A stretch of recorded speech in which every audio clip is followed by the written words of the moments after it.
In front of me is VIVO iQOO Z10 and today I would like to show you how you can turn on or off easy mode.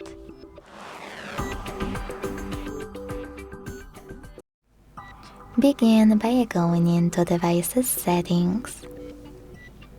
Then scroll down a tiny bit to click on Home Screen, Lock Screen and Wallpaper. Here, scroll down to tap on Simple Mode. Click on the white switcher next to Simple Mode to activate it. And choose Try It Now at the bottom. So when I do that, as you can see, Easy Mode is on.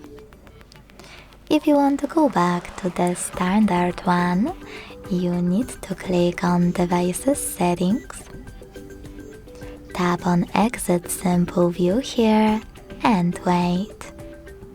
Thanks so much for watching. If you enjoyed this video, leave a like, comment and subscribe.